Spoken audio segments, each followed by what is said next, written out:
Ce soir, on a le plaisir de recevoir Dimitri de Kochko, un vieil ami que d'aucuns d'entre vous connaissent peut-être, ancien journaliste français. Vous occupez du prix de la russophonie chaque année, du salon du livre russe dans le 5e, et vous luttez contre la désinformation ou contre la russophobie. Alors j'inviterai tout le monde à prendre note de son site internet stopRussophobie.info et éventuellement d'adhérer à son association. Le thème de la conférence, la Russie, pourquoi tant de haine? Ce qui est amusant, que j'ai connu les professeurs, les universitaires, dans la période d'après 68. Il y en a certains qui vivent malheureusement encore. À l'époque, si on ne faisait pas un devoir strictement marxiste, et si on avait une vue d'histoire favorable à l'URSS, mais on n'avait pas la moyenne. Les mêmes, aujourd'hui, sont pro-américains. Il faut considérer notre société française comme bandit et de l'autre côté, Alain Madelin. Et aujourd'hui, on voit que ce sont deux copains. Et c'est le choix que vous offre cette société. Être libéral-libertin ou libertin-libéral. Pourquoi la Russie tant de haine? Parce qu'elle est un contre-modèle. Elle est l'envers de ce que nous aurions dû rester. Et elle joue sur le plan culturel et géopolitique le rôle tenu autrefois par une certaine Amérique. On peut penser entre autres à Reagan. Mais je ne vais pas faire la conférence à votre place. À vous, cher ami. Merci frère Thierry, merci à vous tous qui êtes là, bonsoir. Donc je remplace, comme vous voyez, Emmanuel Leroy un peu rapidement. Je vais effectivement vous parler de l'aspect pourquoi tant de haine, mais en essayant d'actualiser un peu les choses, puisque en bon journaliste, j'essaie de m'accrocher un peu aux aspects de l'actualité.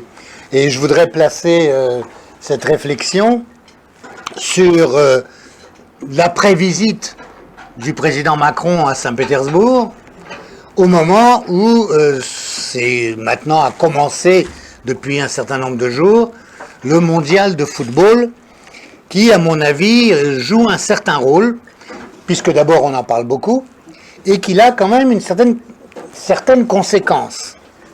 Ne serait-ce qu'une relative détente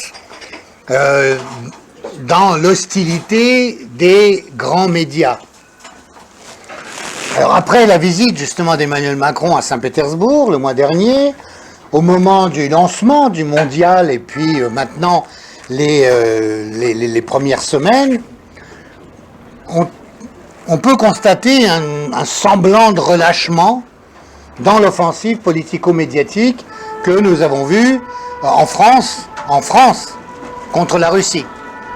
Alors, bien évidemment, c'est d'abord pas partout dans les pays occidentaux, et bien évidemment, il y a une contre-offensive en quelque sorte par rapport au témoignage des guillemets supporters, disons des partisans des différents clubs de football, qui apportent à longueur d'émission des témoignages plutôt favorables à la Russie, il faut bien le dire, avec des gens qui ne sont pas du tout politiques, qui ne s'intéressent pas du tout d'habitude aux informations, et puis qui disent des tas de gentillesses sur la Russie, en disant qu'ils sont plutôt bien accueillis, ça va pas du tout ça, mais ça ne va pas du tout. Donc il faut absolument continuer à y aller. Mais enfin, donc sans illusion, il faut bien dire que, évidemment, ni le voyage de Macron, ni le championnat de football, ni même les mesures américaines contre l'acier et l'aluminium européen, ou bien celles contre les entreprises européennes qui veulent commercer avec l'Iran, n'ont mis fin à la propagande anti-russe dans la presse française. Ce qui est, à première vue, totalement aberrant, puisqu'on va encore une fois contre nos propres intérêts. Et y compris dans les médias d'État. Parce qu'à la limite, ça serait le cas dans les médias qui appartiennent aux oligarques français, qui ont des gros intérêts dans l'économie financière américaine. Ma foi, on peut le comprendre. Mais que ce soit dans les médias du service public, entre guillemets, que nous payons avec nos redevances, les médias des oligarques étant quand même abondamment subventionnés par nos impôts. Hein. Donc on aurait le droit, sans même parler de déontologie de la profession journalistique, qui est quand même mise à mal dans le sujet, hein, à un peu au moins d'informations, et pas de mensonges, et pas de déformations systématiques. Alors évidemment, tout ça, ça n'a pas mis fin donc à la propagande anti-russe dans la presse française, et on a droit, évidemment, compte tenu des bons témoignages de supporters, qu'on n'arrive pas à couper quelquefois, aux accusations de dopage des footballeurs russes. Alors là, comme ils se sont fait battre ce soir, il va falloir là aussi mettre une sourdine. Mais enfin bon, les accusations de dopage renvoyant évidemment aux grosses accusations de dopage d'État qui en fait ont été révélées un peu plus tard comme étant basées sur le témoignage d'un ancien entraîneur russe qui visiblement avait été acheté et le fameux pas Macintosh mais enfin quelque chose de genre qui avait donc fait tout un rapport sur le dopage, un monsieur canadien, où les choses là aussi étaient quand même sourcées d'une manière pour le moins très très faible. Ça ne veut pas dire qu'il n'y a pas de dopage dans l'athlétisme ou dans les sportifs russes, hein.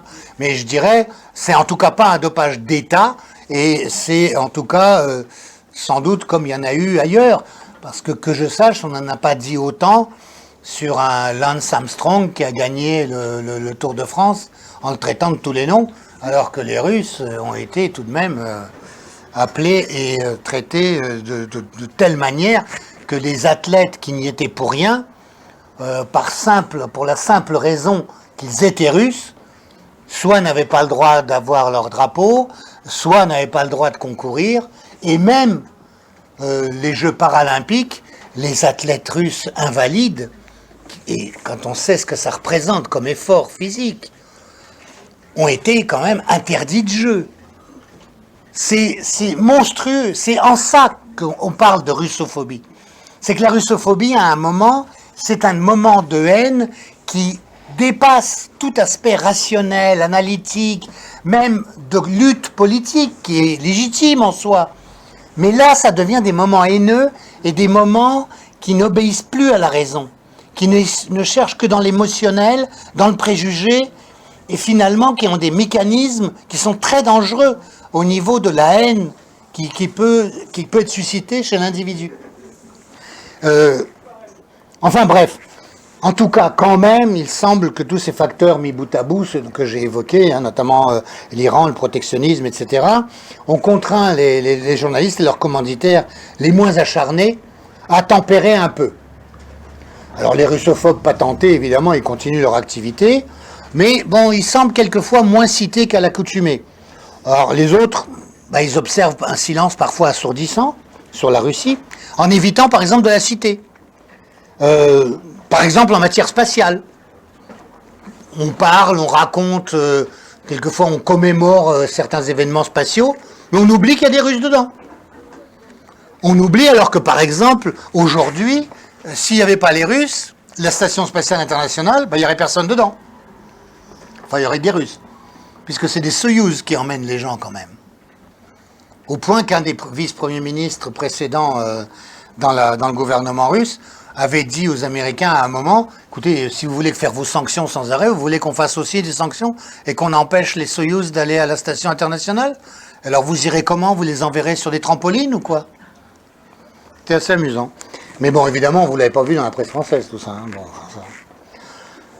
Bref, il y a un peu plus de calme, disons.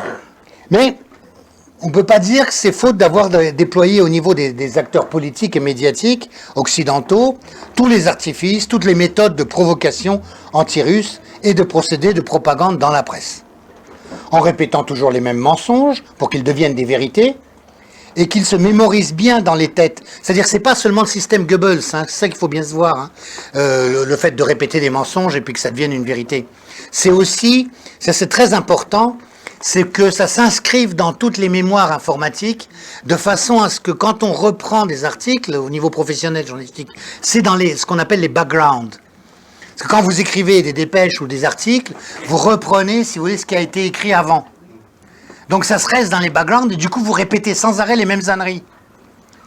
Alors surtout les journalistes qui ne sont pas trop spécialisés sur la question, quoi.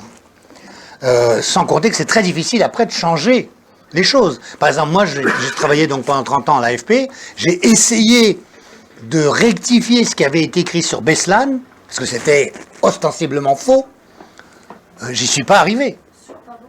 Sur Beslan, sur l'acte, vous savez, le massacre terroriste à Beslan. Excusez-moi.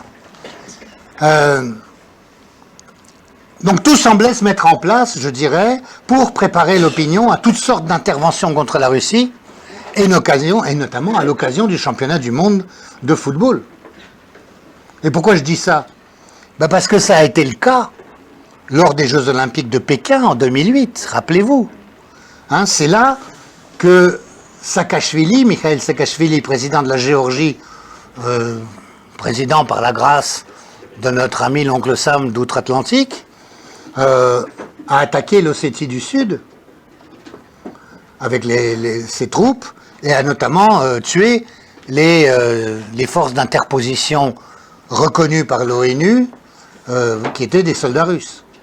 D'où l'intervention des Russes pour défendre les Ossètes du Sud qui autrement auraient été ou massacrés ou chassés vers l'Ossétie du Nord. Ou bien alors les Jeux de Sotchi, qui ont quand même vu le coup d'État à Kiev en février 2014. Donc on peut, et les observateurs attentifs n'y ont évidemment pas manqué, et les services russes, ça d'après les sources que j'ai pu interroger, semblaient attendaient encore, je ne sais pas trop, une offensive dans le Donbass, c'est-à-dire à l'est de l'Ukraine, hein, là où il y a des combats entre les Ukrainiens du Donbass, qui sont en fait des Russes qui ont été donnés à l'Ukraine par Lénine, qui est voué aux gémonies par les gens de Kiev aujourd'hui, alors qu'il devrait lui être éternellement reconnaissant d'avoir créé l'Ukraine, sur rien du tout, enfin quasiment rien. Ou bien, et peut-être en même temps aussi, une nouvelle provocation en Syrie, là aussi sur le thème d'armes chimiques, et l'état-major russe a déjà annoncé une telle préparation du côté de Deir ez-Zor. Deir ez-Zor, c'est au sud de la Syrie, c'est un endroit très stratégique, les Américains sont juste à côté, c'est pas loin de la frontière avec le Golan, et il y a eu déjà des combats, et d'ailleurs les Américains sont en train de bombarder l'armée syrienne, et des offensives de ce qu'on appelle Al-Nusra, un des partis islamistes qui se présentent sous diverses appellations, et sont en train de se produire, et l'état-major russe a dit qu'en ce moment, ils avaient transporté là-bas du chlore pour essayer de nous refaire le coup de l'autre provocation qu'ils avaient déjà faite sur les soi-disant attaques chimiques. Alors, en plus de ça, il y a beaucoup de conseillers nord-américains à cet endroit-là, notamment qui ont entraîné et armé aussi, malheureusement, des gens de Daesh et de Al-Nusra. Les conseillers américains sont aussi présents en nombre en Ukraine de l'Est, aux côtés de milices ultranationalistes. Donc c'est ceux qui sont en général de l'ouest de l'Ukraine, qui viennent, vous le savez, d'une tradition plutôt autrichienne et qui ont collaboré avec les nazis lors de la Deuxième Guerre mondiale, et qui aujourd'hui s'en réclament à Kiev, et dont un des chefs, malheureusement, M. Paroubi, est venu récemment à Paris, a été reçu au plus haut niveau, notamment par M. de Rogy, le président du Parlement, qui n'a pas hésité, semble-t-il, là, à recevoir un monsieur qui se trimballait quand même avec des croix gammées et tout ça. Hein. Moi je veux bien, mais enfin que M. de Rogy ne dise pas qu'il est contre les nazis. Enfin, faut être quelque part assez cohérent. Et puis il y a des mercenaires de toutes sortes de pays, notamment de la Pologne, des États baltes, etc.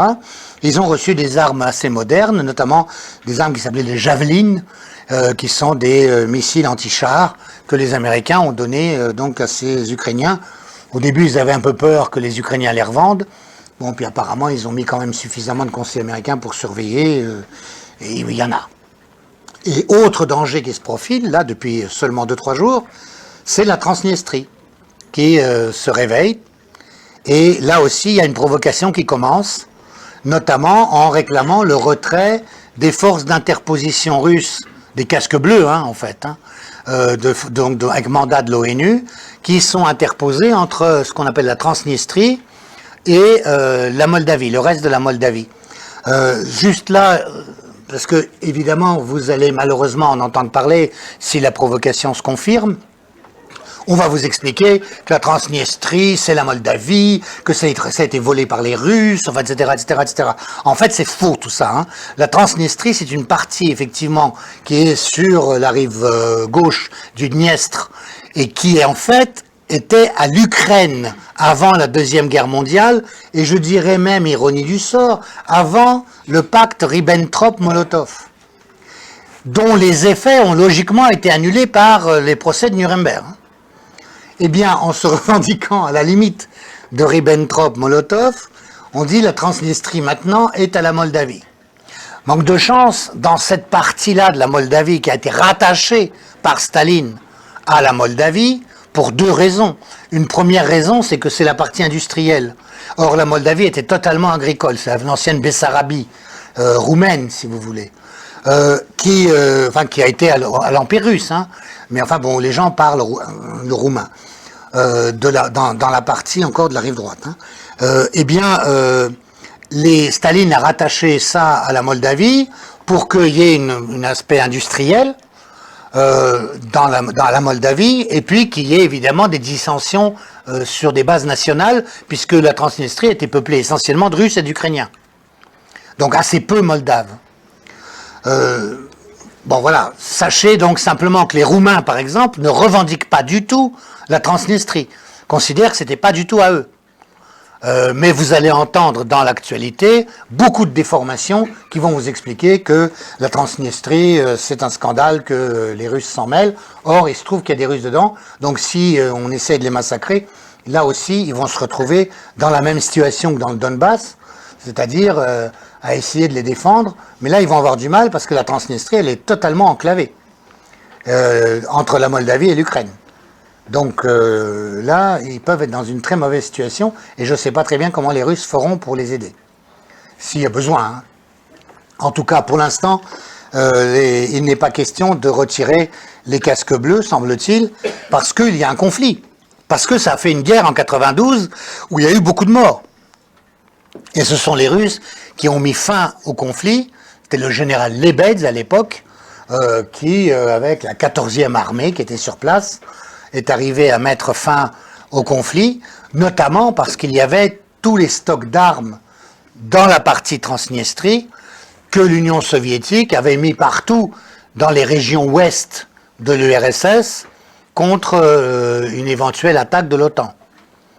Donc ces armes-là, ils ne pouvaient pas les laisser à la disposition de n'importe qui, et donc ils sont intervenus pour les protéger.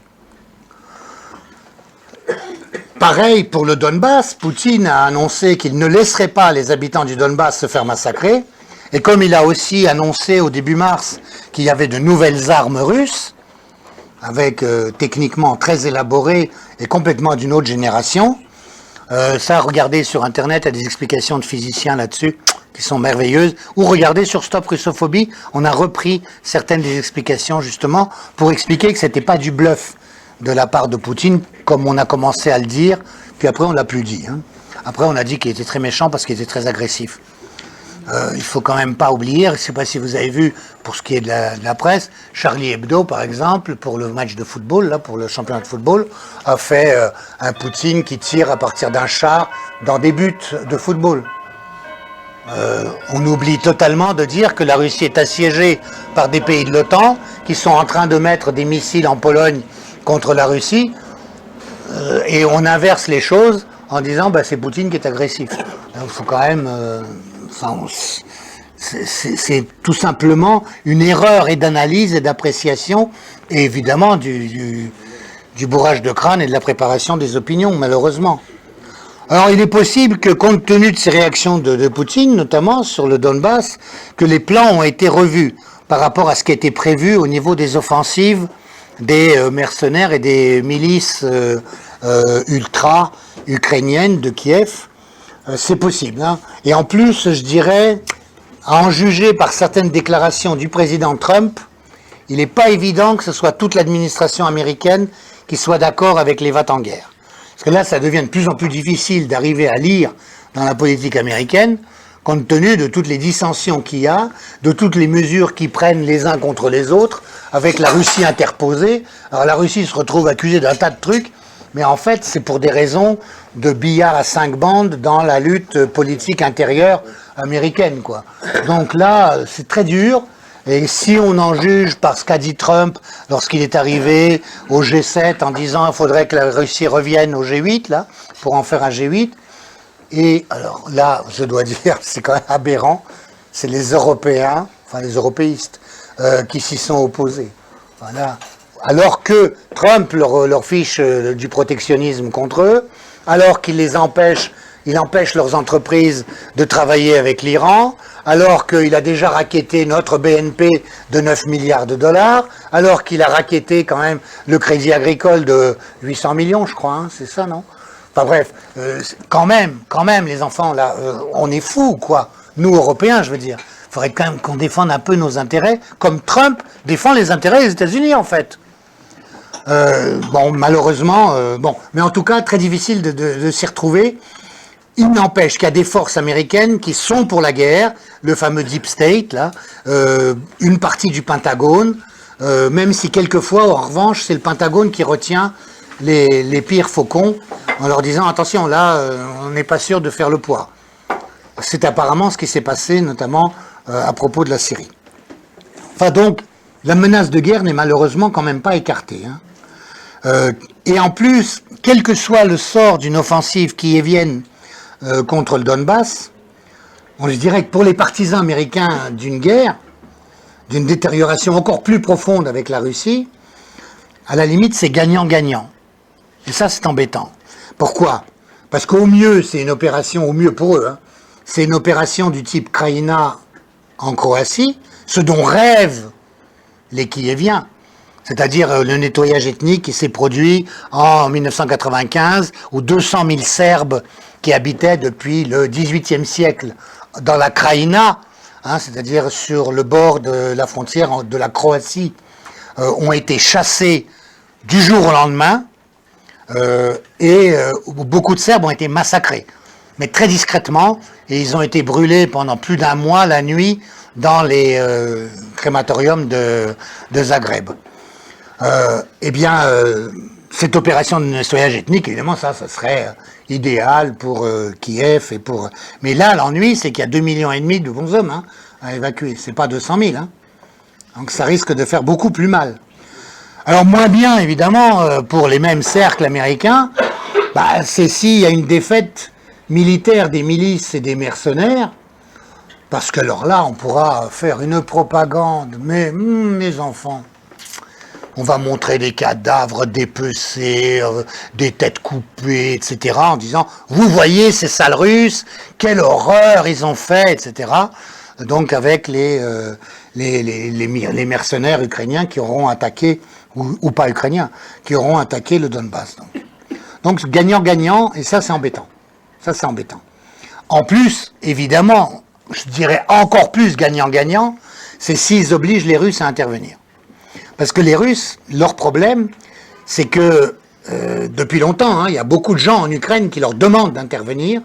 Il y a beaucoup de gens à Kharkov, à Odessa, qui sont des villes russes en fait, hein, qui attendent les Russes et qui sont très déçus d'ailleurs aujourd'hui que les Russes ne viennent pas. Mais les Russes ne peuvent pas venir pour une bonne raison. Bon, d'abord pour des raisons internationales de diplomatie, mais aussi pour une autre raison, c'est que ça coûterait très cher. Parce que là, l'Ukraine est dans une situation économique lamentable. Donc, imaginons qu'ils soient obligés d'intervenir, qu'ils occupent jusqu'où il faut aller. Est-ce qu'il faut aller jusqu'à Kiev? Est-ce qu'il faut simplement prendre la demi-lune de Kharkov à Odessa? Regardez sur une carte, hein, avec le Donbass au fond. Mais vous vous rendez compte déjà ce que coûte la Crimée, la réunification avec la Crimée? Ça leur a déjà coûté très cher. C'est la même opération que la réunification de l'Allemagne, si vous voulez. Donc ça coûte. Or, la Russie n'a pas forcément les moyens de se permettre ça. Or, les Américains, ils aimeraient bien obliger un peu la Russie à payer pour l'Ukraine, parce que là, l'Ukraine vit de ce que donne l'Union européenne, nous, nos impôts, hein. Et puis, un peu les Américains, un peu, hein, mais un peu les Américains. Et puis tout ça, en plus, ça se retrouve dans les paradis fiscaux, puisque les oligarques ukrainiens qui contrôlent tout ça, ça disparaît tout de suite, hein. Tout ce que le FMI peut verser, ça disparaît, c'est fabuleux, hein. Donc, les Russes, ils hésitent, si vous voulez. Et en plus, ça ne va pas se passer comme en Crimée, s'ils vont entre Odessa et Kharkov. Pas du tout, même. Parce que, oh, excusez-moi, j'avais oublié de le débrancher. Et donc, ça risque de leur coûter cher. Et il va y avoir des actes de résistance, forcément. En Crimée, les gens, ils voulaient tous que les Russes soient là. Donc là, il n'y a pas d'acte de résistance, tout va bien. Il n'y a pas besoin de garder qui que ce soit. Mais ailleurs, ça va poser d'autres problèmes quand même. Bon, donc voilà. Les gouvernants français, et même le président Macron lui-même, hein, malheureusement, ont participé aux suites de provocations où ils ont voulu faire croire, où ils ont voulu croire à une implication russe, par exemple, dans la tentative d'empoisonnement de l'agent double russo-britannique Sergei Skripal, en Grande-Bretagne. Et pourtant, les circonstances, le poison supposé, ne tenaient absolument pas la route, hein. Tout échange d'informations avec les Russes, toute fourniture de preuves minimum ont été refusés. Et malgré une violation manifeste des traités diplomatiques sur le droit consulaire, notamment pour une visite à la fille de Skripal, Yulia, eh bien, les anglo-saxons ont obtenu des pays de l'Union européenne, heureusement pas tous, mais enfin, en tout cas de la France, malheureusement, y compris, des expulsions de diplomates russes, comme il n'y en avait jamais eu, même pas à l'époque de la guerre froide. Alors, les médias mainstream, évidemment, ont accusé sans hésiter la Russie, sans chercher à avoir plus de preuves que ça, en étant contradictoire du jour au lendemain, en admettant que le ministère, que le Foreign Office fasse disparaître des tweets et des communiqués accusant les Russes sur le fait que le fameux Novichok, qui est en fait un poison qui n'existe pas, hein, c'est des préparations simplement en laboratoire auxquelles ils donnaient ce nom-là. C'est des précurseurs, si vous voulez. Et dont la recette a été donnée par le monsieur qui a parlé du Novichok aux États-Unis. C'est publié dans un bouquin. Et on a dit, ah ben il n'y a que les Russes qui sont capables de faire ça. Puis après, ils se sont aperçus quand même, une fois que le labo suisse a dit notamment, bah non, on ne sait pas très bien d'où ça vient, et puis qu'on savait que ça pouvait venir d'ailleurs, et puis que le labo suisse avait aussi découvert qu'il y avait un autre poison dans l'affaire. Mais ça, on l'a caché. Ça, on l'a pas dit. C'est le B35, qui est un poison préparé par les Anglais et les Américains. Bon. Non, on ne sait pas. Ça, on ne sait pas. Regardez sur Stop Russophobie, on écrit ça aussi. La pseudo, donc attaque chimique aussi, syrienne, à Douma, au sud de Damas, qui continue de servir aux plus russophobes dans la presse. Alors les plus objectifs ne disent évidemment pas un mot sur le fait que les enquêteurs de l'OIAC, c'est l'organisation internationale qui enquête sur les armes chimiques, qui étaient attendus par les officiels syriens le lendemain même de l'attaque, ou de l'accusation de la fameuse attaque chimique, ont été retenus à la frontière libano-syrienne par des tirs qui ont été fort opportuns au moment où ils allaient passer la frontière, au tout début de l'enquête. Ou bien alors que l'un des enfants que vous avez vu abondamment sur les écrans passer sous un tuyau d'arrosage, là, vous avez vu ces images-là, ça on vous les a montrées abondamment, eh bien cet enfant, héros, vidéo, preuve, en fait il a été trouvé, il a été amené à La Haye par les Russes, avec ses parents, et puis avec d'autres enfants, Il a témoigné que oui, il avait été ramassé dans la rue par les casques blancs qui lui ont dit « Allez, tu viens et on va te filmer ». Et ils l'ont arrosé, puis après ils lui ont donné un casse-croûte, bon, heureusement. Et puis il dit « Mais je ne sais pas très bien pourquoi ». Eh bien ça, personne n'a voulu l'écouter. Aucun média n'en a parlé. Vous vous rendez compte? Enfin, silence forcé, quoi, en quelque sorte. On n'a rien dit sur le fait que les casques blancs, qui sont quand même les vidéastes semi-professionnels, qui nous servent tous les médias, qui prennent ça sans discuter, hein, sans l'ombre d'une vérification, que la moindre des règles journalistiques exigerait quand même.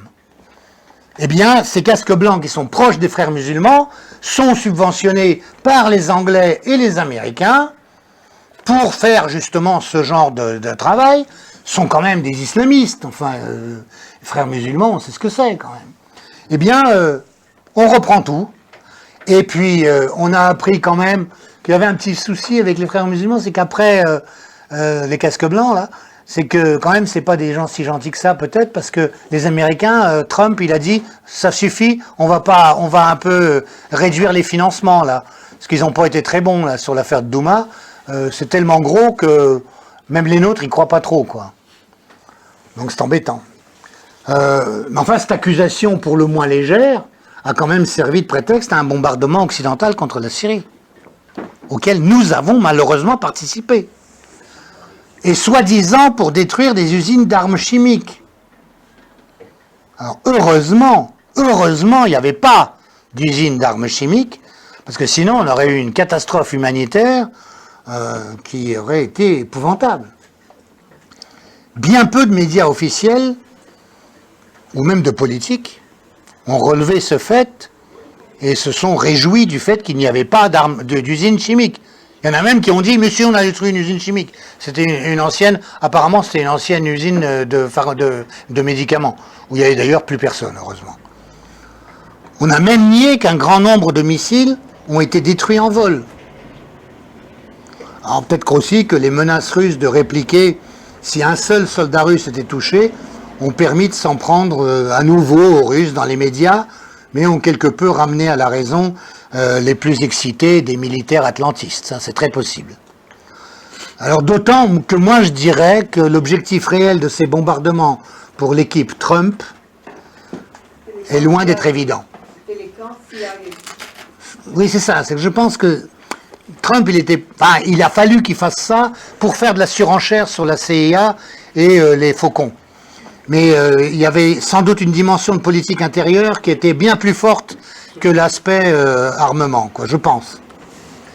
En tout cas, les médias français, y compris donc ceux dits du service public, ont abondamment repris les accusations saugrenues anti-russes et sur cette histoire d'armes chimiques. Et alors après, pour en rajouter un petit coup, ils ont sorti la commission d'enquête sur la catastrophe du Boeing malaisien du vol MH17 qui a été détruit, comme vous le savez, en juillet 2014 au-dessus de l'Ukraine, au-dessus du Donbass. Alors là, il est vrai qu'en France, en tout cas, les politiques n'ont pas suivi. Et pourquoi? Eh bien, d'abord, c'était trop évidemment orienté contre la visite de Macron. Ça a été sorti la veille de l'arrivée de Macron à Saint-Pétersbourg. Alors quand même, c'est que ça plaisait pas à tout le monde, cette visite, ou en tout cas qu'on voulait déjà lui mettre quelques bâtons dans les roues. Et puis le ministre malaisien des Transports a très vite rejeté les accusations de cette commission d'enquête qui, faut bien le dire, hein, les fameux spécialistes de cette commission d'enquête excluent tout spécialiste russe, excluent les données russes. En revanche, écoute les Ukrainiens, notamment un des responsables ukrainiens du truc du bidonnage sur le journaliste russe Félon qui a ressuscité, qui est mort, ressuscité, enfin, etc. Je vais en parler. Et en plus, la fameuse commission d'enquête a accusé, quand même, a fondé les accusations sur les réseaux sociaux. Sur des réseaux sociaux 4 ans après. Quand on pense que la Germanwings, vous vous rappelez, dans les Alpes, où le copilote a voulu se suicider en tuant tout le monde, et alors que les boîtes noires étaient dans un état lamentable. Au bout d'une semaine, on connaissait les raisons. Là, les boîtes noires, elles sont tombées elles étaient en très bon état, on les a vues, elles ont été filmées lorsqu'elles ont été remises aux commissions d'enquête de la hollandaise et malaisienne. En 4 ans, on n'est pas foutu de les lire. Il y a un problème quand même. En revanche, sur les réseaux sociaux sur lesquels s'est basée cette fameuse commission d'enquête là, hollandaise, qui a accusé la Russie directement, même pas le Donbass. Avant, c'était le Donbass qu'on accusait. Maintenant, c'est la Russie. Alors, pourquoi diable les Russes voudraient abattre un Boeing qui passe au-dessus de leur pays? Ça, on ne sait pas bien. Il n'y a aucune explication là-dessus. Personne ne se pose la question. C'est pas grave, c'est les Russes. Allez hop! On est dans une absurdité totale, mais aussi dans une monstruosité, il faut bien le dire quand même. Donc cette commission s'est basée notamment sur des blogs britanniques qui existent depuis déjà un certain nombre de mois, et donc beaucoup d'affirmations, alors qui sont hyper détaillées, vous savez, ils disent le numéro d'immatriculation du camion qui a transporté les fusées Buk, gna gna gna gna gna, etc. Si vous regardez ça de près, il y a tellement de détails qui noient l'essentiel. Et en plus, ça a déjà été démenti. Et notamment les déplacements de camions qu'ils montrent en vidéo, on a prouvé déjà que c'était justement du côté ukrainien qu'il y avait ces déplacements, par les panneaux d'affichage notamment qu'on voit à un moment lors du déplacement de ces camions. Donc tous ces trucs-là ont déjà été démentis. Eh ben c'est pas grave, 4 ans après on les sert, juste avant le voyage de Macron, juste avant le forum de Saint-Pétersbourg, où il y a beaucoup d'investisseurs qui viennent, où il y a le japonais qui vient. Donc de toute façon, c'était un moment sans doute important. Aucune des questions qui se posent sur l'affaire n'est posée dans la presse. Aucune. Dans notre presse. Notamment la principale question. Alors regardez aussi là sur Stop Russophobie, on a un article sur toutes les questions qui se posent sur le MH17 là. Mais la question essentielle, c'est pourquoi les États-Unis ne fournissent pas les photos des satellites prises juste au-dessus de l'affaire. On sait qu'il y avait un satellite à ce moment-là américain au-dessus. Ils veulent pas. Ils disent c'est secret. Bon bref, là au niveau quand même de la presse française, dans la mesure où c'était un truc très orienté contre Macron, je l'ai vu beaucoup sur France 24, le premier soir ils l'ont beaucoup tourné, puis après ils ont un peu écrasé. Hein. Donc bon, ça a fait pchit, comme dirait Chirac. Quoi. Mais alors en revanche, le coup monté aussi en Ukraine, où ils ont aussi voulu sans doute préparer l'offensive contre le Donbass, par les services secrets ukrainiens avec la complicité de cet ancien journaliste russe Arkady Babchenko, qui est passé au régime de Kiev. Hein. Mort-vivant, ça a été à mon avis carrément contre-productif dans l'opinion occidentale. Mais enfin, il n'empêche que le barrage d'artillerie médiatique, de préparation au pire, il est difficile de ne pas se retrouver, évidemment, en porte-à-faux par rapport au changement de la situation géopolitique et à des ambitions diplomatiques à consonance gaullienne, il faut bien le dire, que a semblé vouloir manifester le président français Macron. Et ça, là aussi, vous en avez peu entendu parler parce que c'était à Saint-Pétersbourg. Nous, on a regardé la télévision russe et Macron, on l'a beaucoup vu. Et il a fait beaucoup de déclarations. Il a notamment parlé de retour de la Russie dans le giron européen. Ça, c'est assez intéressant quand même. C'est-à-dire, il a insisté sur l'appartenance européenne de la Russie. Oui. Bon, il a évoqué aussi la souveraineté de l'Europe et de la France. Et il a laissé Total, la compagnie pétrolière, signer un accord commercial d'exploitation gazière et de liquéfaction de gaz qui va complètement à l'encontre du programme américain ouvertement affirmé de contraindre l'Europe occidentale à acheter du gaz des États-Unis plus cher et qui exigerait des installations qui doivent être faites aux frais des Européens. Et en plus, il a parlé d'assister à un éventuel match au niveau finaliste si les Bleus se qualifient. Ce qui est quand même très loin de la ligne Theresa May. Hein. Et ça, vous remarquerez, la presse française en a très peu parlé. Un peu. Mais quand même, assez peu par rapport au traitement de faveur qu'il réserve à Macron d'habitude. Hein. Bien sûr aussi, il y a loin des paroles aux actes, comme dirait le regretté Charles Pasqua, hein, les paroles verbales, ça n'engage que ceux qui y croient. Et on ne sait pas donc ce que Macron, même s'il le veut, sera autorisé à faire par nos amis et partenaires d'outre-Atlantique, et leurs cousins d'outre-Manche, et Bruxelles.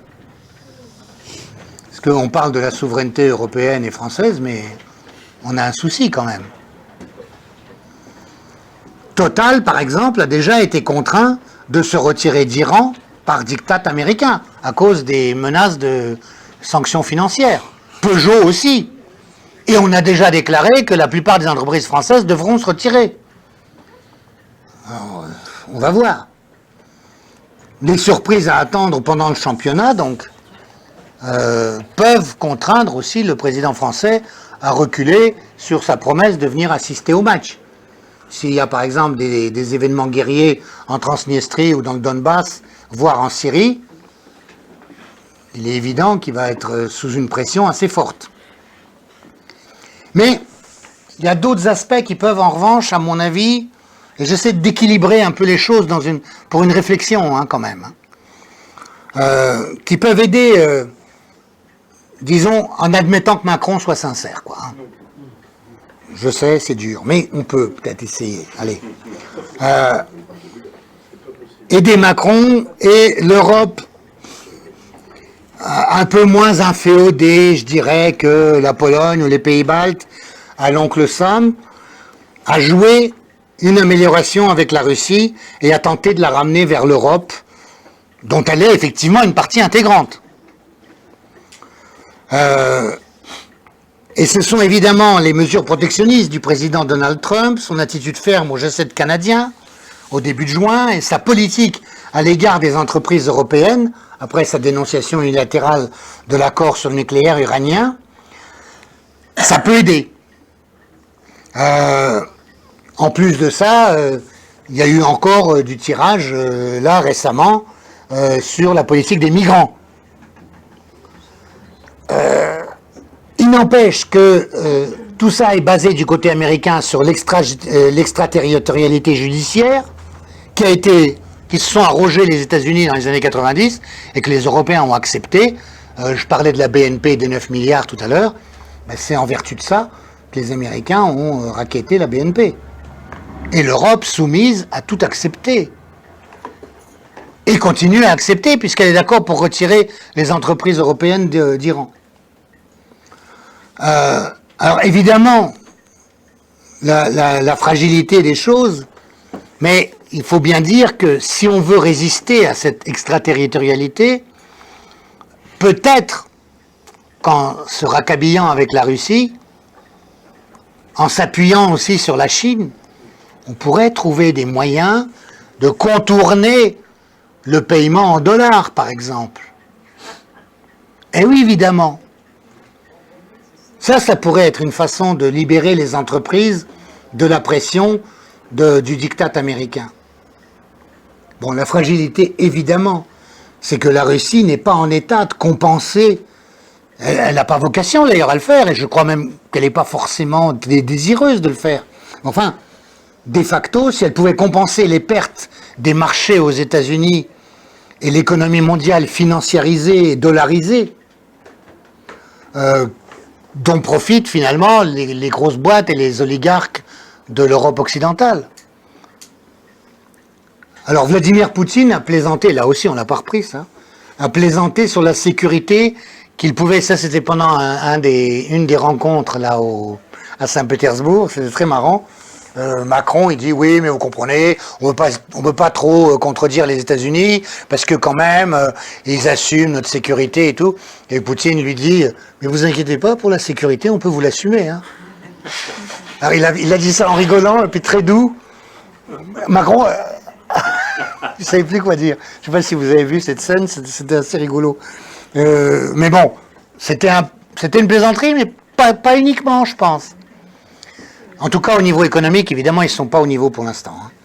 Mais disons que si ces pertes se produisent de toutes les façons, à cause des mesures protectionnistes, à cause des sanctions des États-Unis, cette fois-ci, pas seulement contre la Russie, ou pas seulement contre l'Iran, mais aussi contre les Européens, peut-être qu'on commencera à voir les choses d'une manière plus équilibrée. Qui sait? Le succès du sommet de l'Organisation de coopération du Shanghai, qui s'est tenu à Qingdao en même temps, en Chine, en même temps que se tenait le G7, au début juin, et qui n'était pas très heureux à Québec, a été en revanche très bon à Qingdao. Et pas seulement parce qu'ils ont bu de la bière, je pense. D'autre part, l'existence de l'Organisation du traité de sécurité collective, qui est un des traités dont on ne parle pas ici, dans la presse, mais qui est un élément important, qui existe depuis plusieurs années. Le fait qu'il y ait aussi une union économique eurasiatique. Le fait que les BRICS existent, alors qui soulèvent uniquement l'hilarité en général ici, c'est des aspects qui sont quand même, qui montrent le début d'une multipolarité, en tout cas, qui commence à avoir des fondements. Et puis, il y a un autre aspect, là aussi on en parle peu, c'est la reconstitution d'une route de la soie eurasiatique, qui sont de la Chine, qui passe par l'Asie centrale, notamment le Kazakhstan. Si vous allez dans le sud du Kazakhstan, je peux vous dire qu'il y a les routes qui sont entretenues par les Chinois. Vous avez des convois de camions blancs qui passent là en permanence pour amener des marchandises en Europe. Et ça, c'est très très important parce que ça marque un changement profond des transports de marchandises qui sont jusqu'à présent aux mains de la domination maritime des anglo-saxons. Et là, depuis le XVIIIe siècle, quand même. En parlant donc de multilatéralisme et de retour de la Russie vers l'Europe, le président Macron prend sans doute en compte ces changements qui s'ébauchent dans les rapports de force mondiaux. Ça, c'est ma vision optimiste. La vision pessimiste, c'est essayer encore une fois de tromper les Russes, comme ils l'ont été lors du fameux promesse de ne pas élargir l'OTAN au moment de la chute du mur, et que Gorbatchev s'est vu offrir par Baker le fait qu'on ne bougera pas d'un pouce l'OTAN, etc., etc. Il y a cru, c'est une grande erreur de Gorbatchev.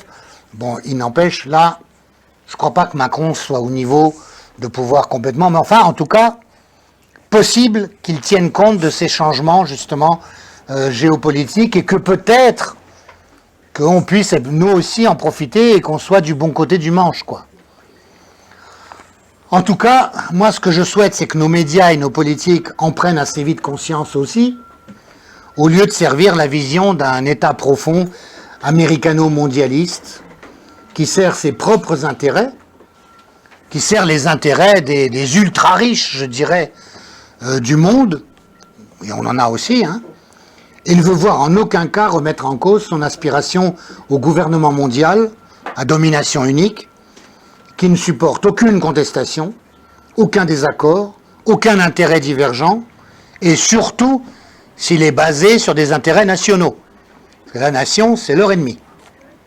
Voilà ce que j'avais à vous dire. Merci.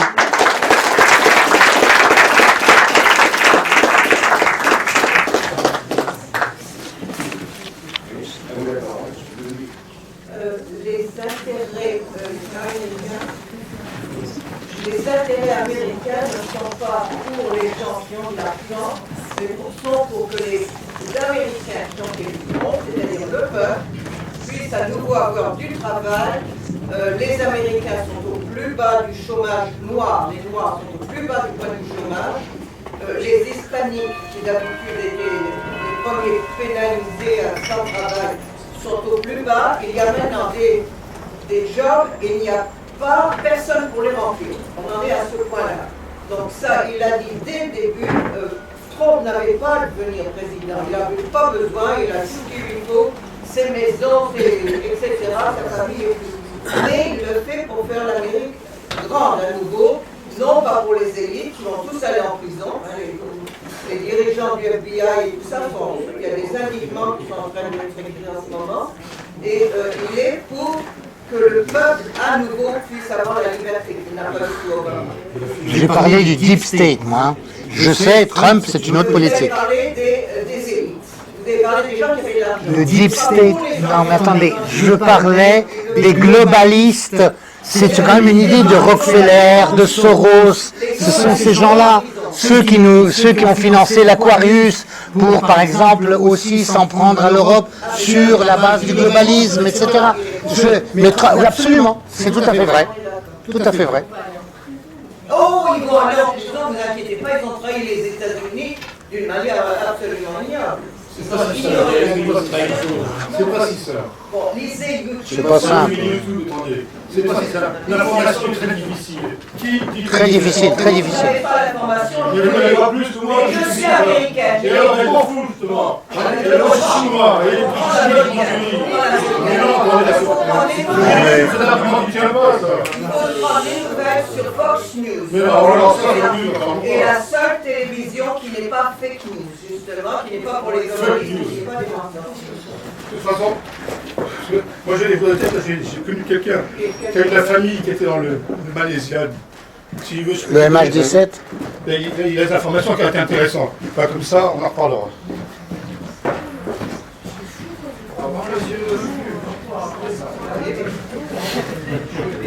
Il n'y avait pas vraiment raison de se fâcher. En fait.